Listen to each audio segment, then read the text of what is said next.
Và mình là Cam TV đây. Ok, hôm nay chúng ta sẽ chơi mắt bắt cua ngắn nhất nha. Các bạn ơi, thì ok, bây giờ chúng ta sẽ bắt đầu chơi thôi nào.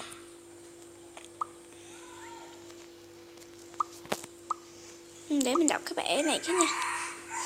Mình mới chơi thêm mấy vòng, các bạn chơi thử nha. ID chủ mát 81643222.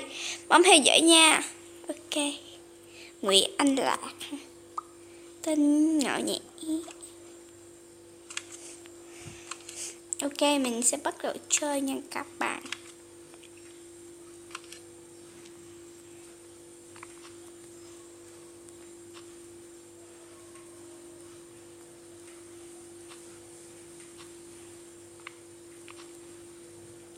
Ok, mình có tật là khi mà quay thì mình ít nói chuyện, các bạn thông cảm cho mình nha.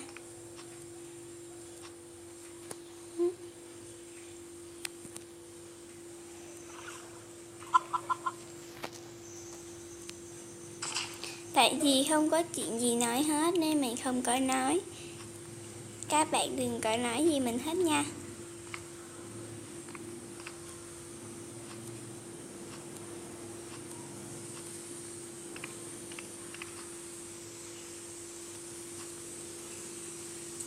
Cá chết quá trời luôn.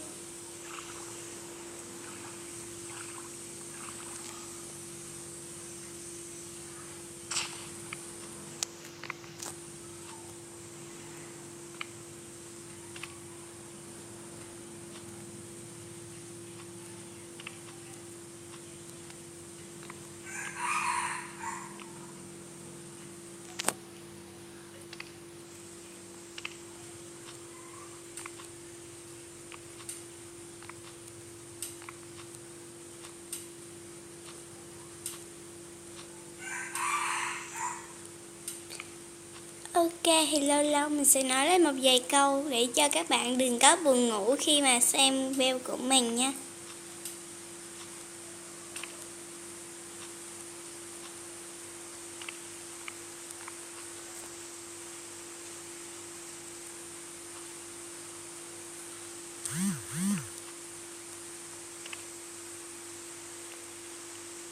Sao các bạn nó cứ gửi lời kết bạn hay nhờ?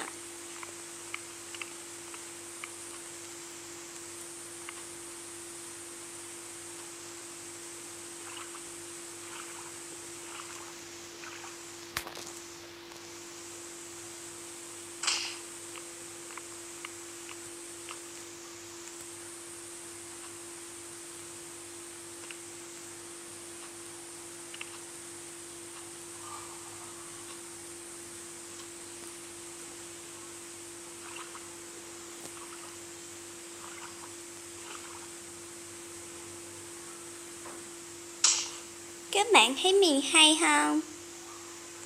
Nếu hay thì để lại like cho mình nha.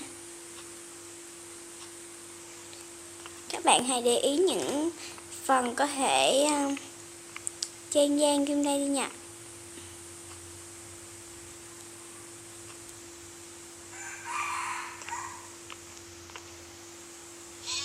Ủa cái nào chơi khó vậy nha.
Các bạn nói map mình ngắn nên mình cho thêm các vòng khác cũng dễ nhé.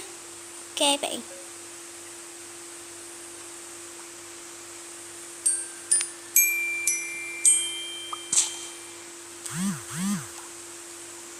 lại nữa. Rồi, xà.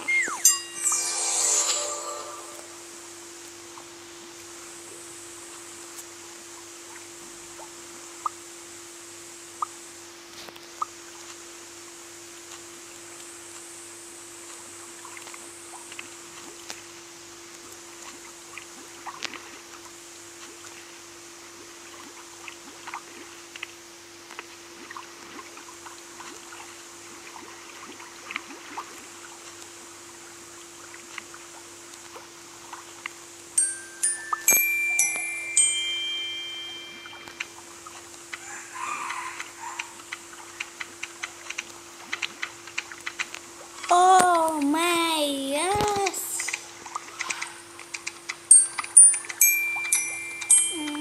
Dùng kiếp để giết quái nào. Quái đâu bạn?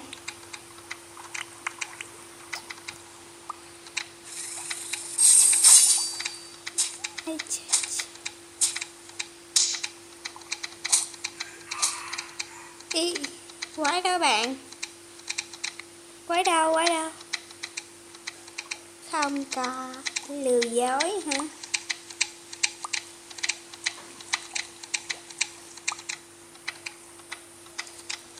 Ok, vậy là hết mát rồi.